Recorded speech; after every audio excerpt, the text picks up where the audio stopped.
Hi, Mark, and welcome. I'm so glad that you're here.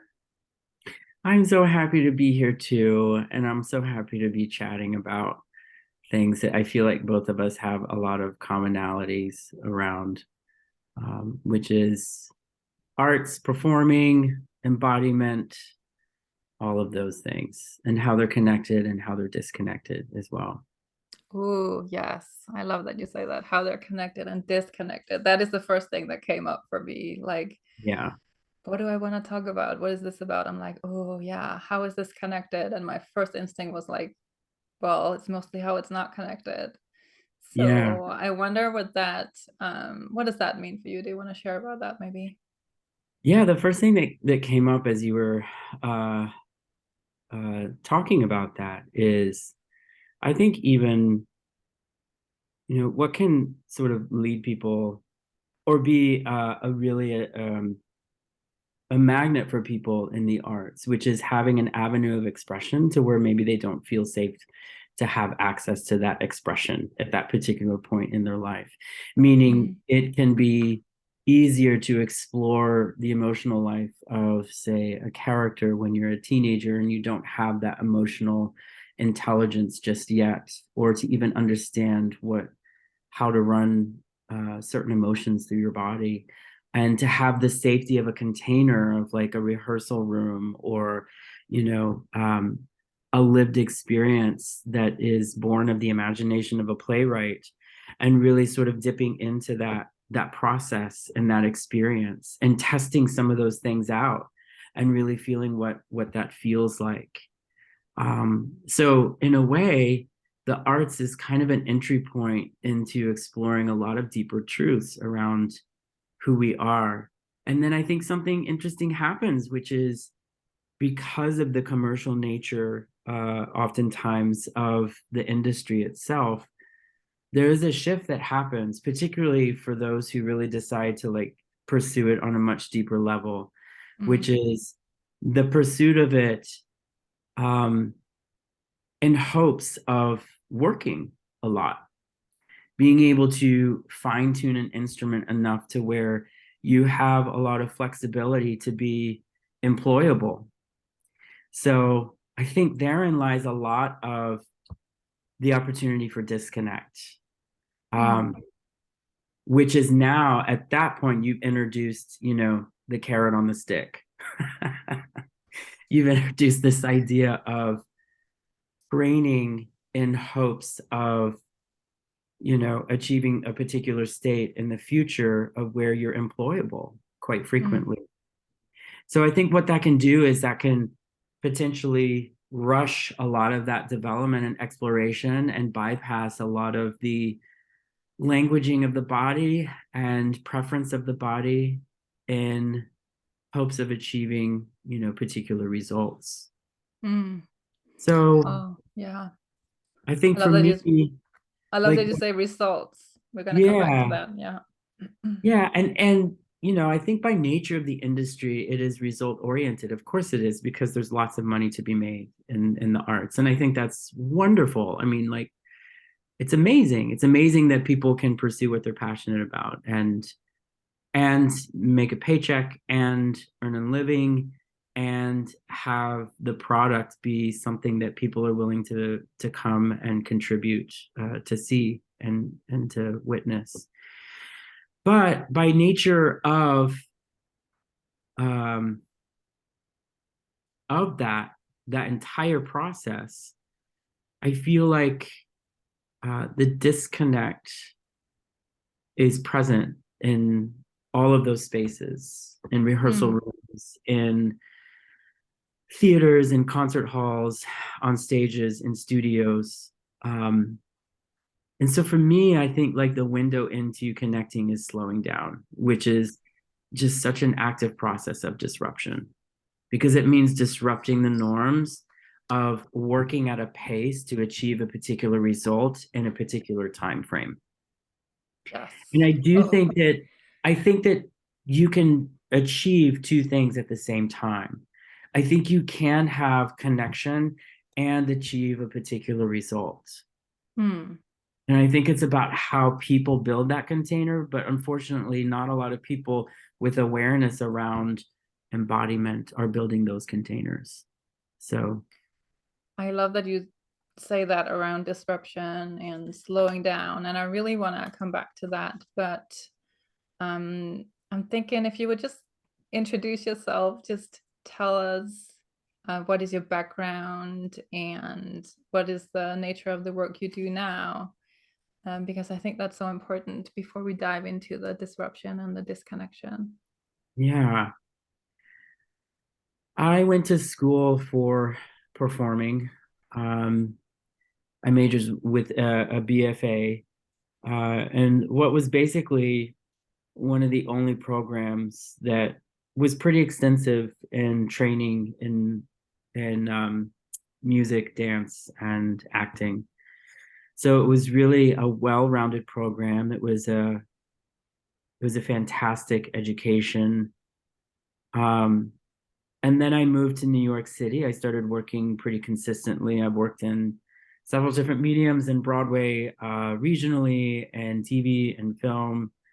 And I've been doing it for a number of decades now. Um, a couple of decades ago, I was probably at the height of my career working on Broadway, and um, I was suffering from a mild case of PTSD, which was the result of losing two family members within the course of a year of each other uh, to mental illness. And at that time, mental illness was not something that had a lot of dialogue or conversation around.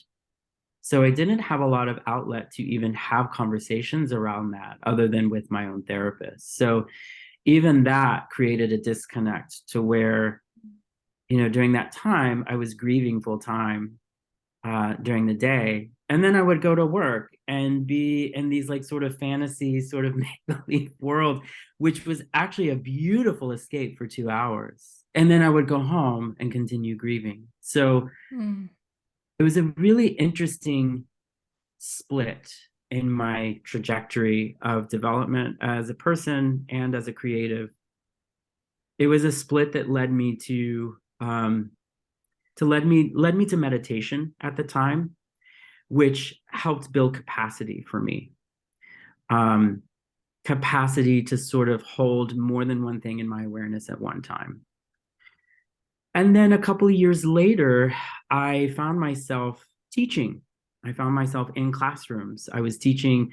I had a private practice as well as um, teaching in university, uh, in addition to performing. And that was an interesting time because I was observing from a different point of view of what was missing from arts education. And what I was noticing is that a lot of, I would say like 95% of the students that I had the honor of working with really had a hard time even being in their bodies, Mm. um, for various reasons. And then I became a meditation teacher. And then I was doing that for a couple of years. And then we had the pandemic. We had the rise of the reckoning for Black lives. We had a lot of unsustainability that was being, presented on the surface as a result of like a global pandemic.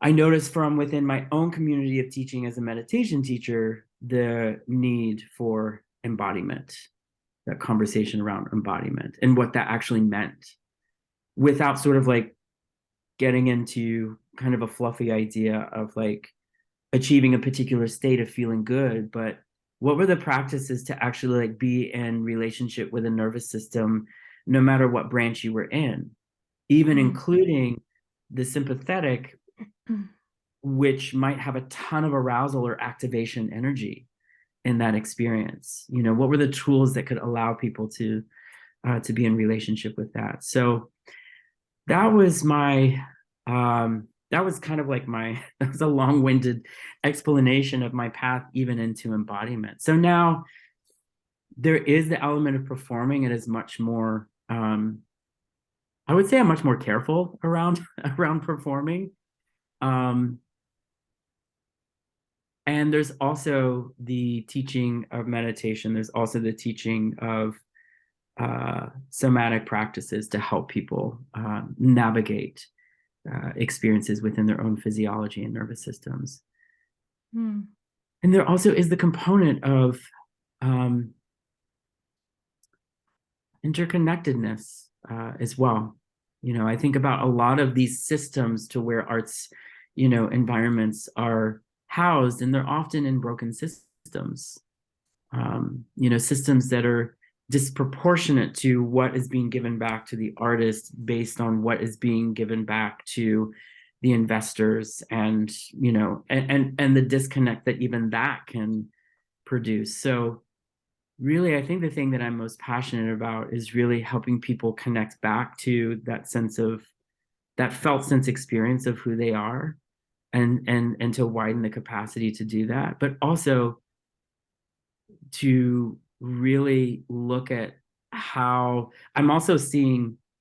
This is another tangent, and then I'm gonna like stop talking because I feel like I've been talking a long time. um there's the component of the power of what it means to step into the experience of your own body. And I think just globally looking at that in itself is a disruption of so many broken systems, um, and how much power there is in leading people back to the felt sense experience of who they are. Hmm. And I get why we don't do that as a society, because there are certain systems that can't exist if if we were helping to cultivate more awareness and education for people to do that. You wouldn't have such capitalistic imbalances within the arts if you did that. You wouldn't have so many ruptures within social justice if you were able to hold a multiplicity of truth of different lived experiences, including your own. So going back to the body is kind of everything I'm seeing lately for me. Hmm. Thank you for that introduction. I think it's I really love that you introduced yourself by weaving the the meaning of your work into your story, because it's very, this is also how I know you, this is where you work from, right? And I think one of the things that stood out to me is when you said the students that can't be with themselves, that can't easily be in their body. I think that idea that your body is your instrument, of course it is, because you need to express yourself through the body, but the fact that you are being asked to not be yourself, and you're being asked to um not be present with yourself while delivering, as you're saying, a result.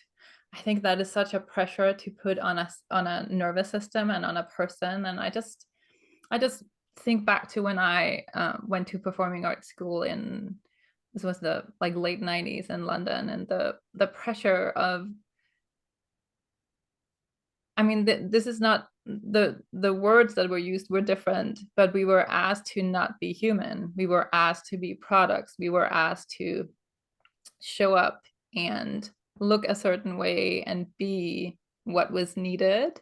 No one was interested in how we felt. No one was interested in whether we enjoyed what we were doing or not. They were asking us to reproduce joy rather than actually enjoying the process. And I just think that that disconnect, I think I love doing the work. I love producing. I love creating things. And I think it's possible to do the work and still connect, still feel joy, still work hard, but without pushing yourself to disconnect and be that product. I think it's key to, as you're saying, to also disrupting the systems and creating new, more supportive systems that we show up as humans. And I think that's, I mean, it's not unique for arts education, but it's very present, and I think it's particularly vulnerable because you are being asked to tap into emotions, and you are being asked to portray the human condition while being asked to not be human. So it's a very painful paradox that I think is worth exploring. Yeah, thank you for naming all of that. It's something that I witness all the time. There was one school that I was teaching where within the course of 3 years, there were 4 panic attacks within the classrooms. Um, uh, you know, and I think even at that time, I didn't even have the education of being trauma informed, but luckily I had enough education and awareness around nervous systems that I was able to help facilitate, those students coming back. But it was because of the pressures and what they were experiencing just collectively from all of these teachers that were saying like, well, you have to do this, or you, and I think there are times when you're in development as an artist for a particular project where you do come up against a growing edge where you're navigating, you're really sort of, the material may be asking you to expand capacity for a particular desire for something. And I think that that is okay in short-term experiences as long as the individual has awareness around how to resource themselves, maybe even before and after, right? How to sort of, and that's the thing that even like as a teacher and a coach, like there's so much emphasis on training to deliver a product within 2 minutes of an audition, but there's no talk around what that does to a nervous system for those 2 minutes, and B, how do you complete those stress cycles within the physiology? How do Mm. you sort of like mobilize all of that activation energy so you can create a pathway back to restoration? You can create a pathway back to de-escalation. And what I often witness happens is that people go from experience or audition and just like keep stacking charge, and it's charge on top of charge, and it's charge on top of trauma as well. So I think for people to sustainably sort of navigate what that feels like, it involves so much, a process of excavation to begin to uncouple some of these responses and to be able to kind of like listen to what is even the language of the body telling me that I don't want to do. Mm. And how can I like build in safety for the body? Maybe I can't sort of like tap out from that experience for the next 2 minutes, but I certainly can once that 2 minutes is done. And I can resource the fuck out of myself to help recalibrate so that I'm not just like taking that charge and it coming out sideways with my partner or my child or my friends or whatever, or my landlord, whatever. Um, there is there's such a gross need for an education for people to even to know how to work with their own nervous system. Um, Yes. so But and this, yeah, I'll just finish this really quick thought. I think because I think you're really hitting on something which is really fascinating. When we talk about embodiment and the arts, I think a lot of people think, oh, well, we just need to like go slow. We just need to go at the pace of every individual in the room. We need to sort of like take away preference for doing difficult work. It's not about that. It's about knowing what's happening in the room and what's happening within my own nervous system and what resources available to me so that I feel that felt sense of safety and I feel like I can meet my own needs and attune to myself in an environment that is not providing that regulation for me. oh, yeah, that lands so, whew, I can feel that somatically because the if the environment is not providing safety and inviting you to resource, you're very likely not going to do it, right? And most of us have not learned to resource. Most of us don't know, like, it's not something that we have learned growing up and in our training and in our work, that we have to take care of ourselves, that we have to be kind to ourselves, that we have to check in with ourselves, because no one is asking us to. They're asking us to perform, to deliver, to show us the numbers, to do what they're asking. So I think I'm just noticing it when I'm working with people, and especially from I was younger to now, the more um, aware I am of embodiment and of people's needs, I I find a lot more joy in working where how I mean, all the systems that we live within are so extractive, and that to me has just been normal. So I didn't think about that when I was 20. I was like, of course they're asking me to perform, of course they're asking me to push, because what else is there? And then you just completely deplete yourself, because that's all you know. That's how our systems are, right? It's asking us to deplete ourselves. And I just think that, and I'm not talking about slowing down to a point of not doing the work. We are all there to do the work. We're fucking excited to do the work. So it's not about that at all, but it's Yeah. about the little things. And I love when you're saying, I don't remember now how you put it, but something about meeting what's in the room, like working with what's in the room. Like I so often dancers have like apologized for, oh, I'm so tired today, so I'm sorry I'm not focused, or I'm sorry I'm yawning because I didn't sleep well. And I'm like, and I'm not, again, I'm not like giving them the day off, because there's a production to finish. But um I've just been in environments where people have pushed to the point where I've been like, are you insane? Of like, we cannot have a 10-minute break, or we don't have time for lunch, or we have to push through this, where I've been like, I only work with people that I trust enough that I don't have to push them. Like, I don't want to work with dancers that I have to push to do something. And I Mm, don't think it makes any sense. I mean, it's not a sustainable system, right? I think it's so important to be like listening, checking in, especially when you're working with something as physical as dance, to not pressure people, because that's when they get injured, right? So if yeah. my dancers are like, hey, I'm tired, then I'm listening to that and being like, okay, do we need to adjust the schedule by an hour? Do we need to do some softer work and move this till tomorrow, rather than push and be like, this is exactly what we have to do? So listening to the person rather than just having a system and pushing through that, and not actually listening to what's in the space and being like, what is present here today, what is needed. And that can be very different. And I think that's also why it can be complex to navigate, because it can look different from day to day, right? So you really have to be open to adjusting and to letting the space be a breathing, living thing, rather than being like, you have a 5-minute break now and that's it, and I'm not listening to what anyone is saying, but to really be like, I think we're collectively tired now, so we need an extra break, we need to resource, you need to, get some water in your bodies, and not just push through. The pushing is just such an automatic uh, reaction for most of us, to just like push through to the next thing. And I think it's just something to be. I think there a lot of shifts can happen if you're just like noticing where you're pushing, because for most of us, it's 90% of what we're doing. It's pushing through.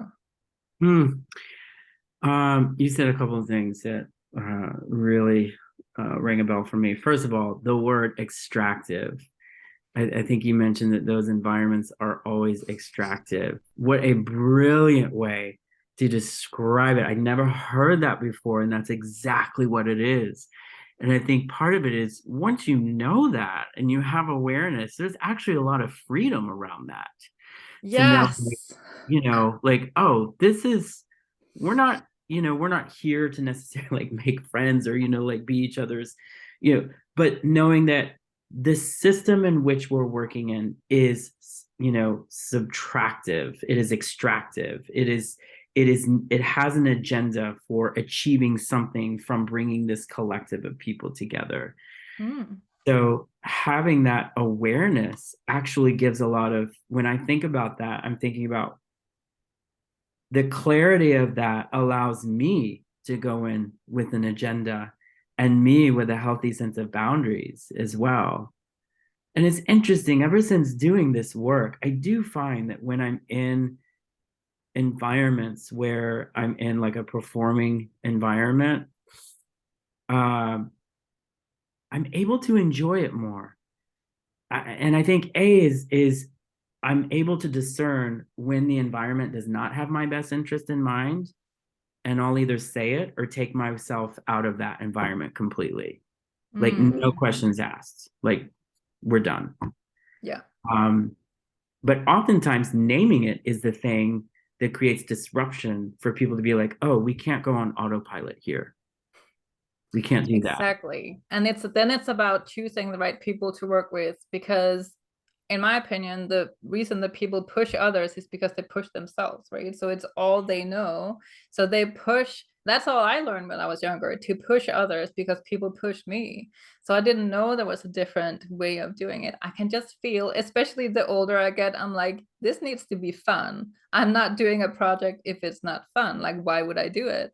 Me And too. Yeah. there's just something about going in and being like, hey, we're humans, what are we here with, rather than being like, this is what we're producing. The moment where the art becomes production, I'm like, it just doesn't interest me. And I'm not saying that there aren't elements, because you know as well as me that especially the bigger productions, there are so many elements, there are so many things that have to fit together.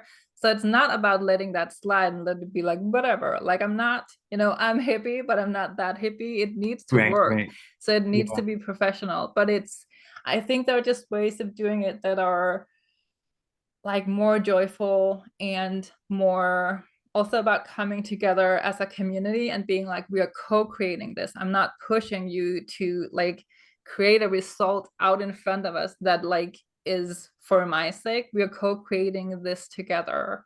It's so much about, I mean, I work mostly with dancers, right? Because have been a choreographer, and dancers are so, they can do so many things. They are used to the choreographers just asking them to do anything, so they're just ready to deliver at any time.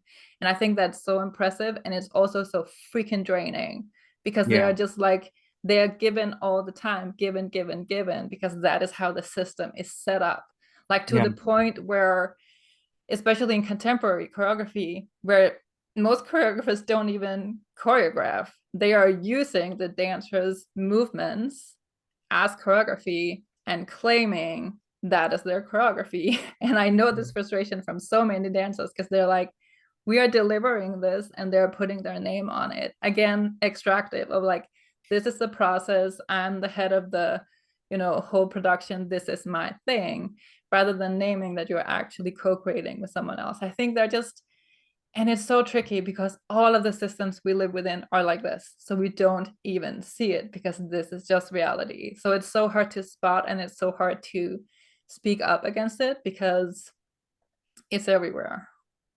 Yeah, two things that come to mind from that. Oh man, that's it's such a powerful observation, which you named, which is like the collective care piece. In those environments, how can you practice collective care? Mm, There's so many times where I come across artists who are in these big, production contract experiences doing Broadway shows, and they're like, the producers don't, they don't acknowledge this, or the management doesn't acknowledge this, or and I think the opportunity is, yes, there are conversations that need to be had, but what is the collective care piece? How can individuals who are seeing each other on a daily basis, what does collective care even look like? How can there be a container that's built to where people even just feel like a sense of safety among that community that's working together? The other thing that you named, which is spot on, and it's making me think of like the biggest catalyst for like mental health challenges with artists is the notion of pushing and how it's been ingrained in arts education and bypassing the natural responses of the body. I think one mm, of the symptoms of that or byproducts of that is A, burnout, B, uh, the feeling of why isn't my career taking off? Because I have gotten a particular amount of results from pushing so far to achieve a particular result. How come I'm not working? How come I'm not seeing the fruits of that labor come to fruition for me? Right. And I think that aspect of pushing really presents the opportunity for relationship. How can you be in relationship with that? What does it mean to be tired? Where does tired live in Mm, the body? And where does safety live in the body? Where does safety live in the body when you're in those environments that feel like there's an extra layer of charge to achieve a particular result? How can there be a process of attunement to the individual's own sort of set of systems to find safety within that, so that there's not this process of A, having to push, and then B, not having access to even what's going on because you're in a fucking freeze state in that rehearsal room the entire yeah. time. Or you're in a state of like, appeasement, from 10 to 6 every day, and you're overriding your own preferences and your own requests. Those can be small things with just even like honoring on a lunch break. I need to get away. I need to Mm, go outside. I need to like reattune my nervous system to an external environment as opposed to a rehearsal studio or the people that I'm working with.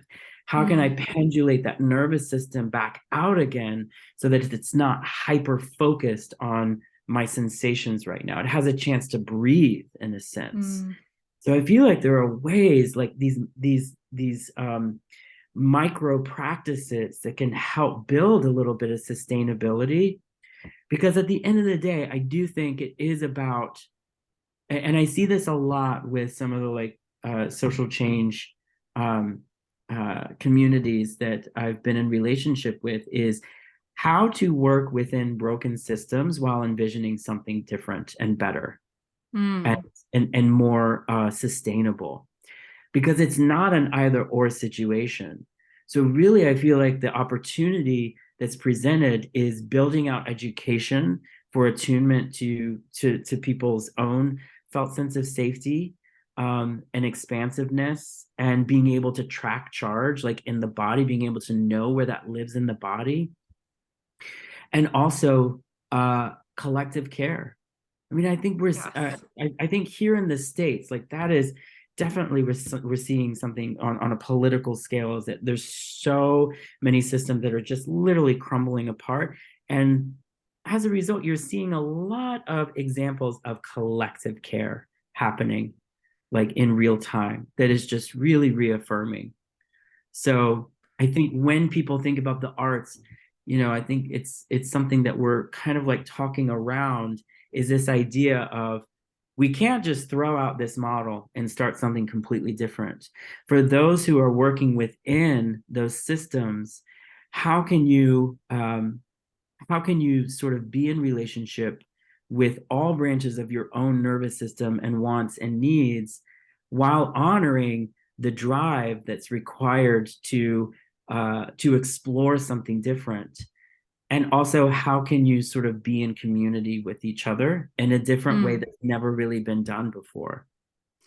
yes. Ugh, you're making so many good points there. I think the collective care, that's not even being asked at the moment, right? It's just not um a concern at all. And I think that is such a big shift. We all have to relearn that part because we're living within such an individualistic culture that we're not being asked how we can support each other, right? And that, I think that is just, I love when you say the little micro shifts, because I really think that this is where the biggest shift can happen if you allow space within the structure. Let's say in the rehearsal room, that there's just some flexibility for the individual needs, not for everything to go like completely chaotic and to not actually follow the plan or rehearse what you're supposed to rehearse, but allow for there to be space. As you're saying, so much of this is going into a freeze state. So some of this is allowing literally like physical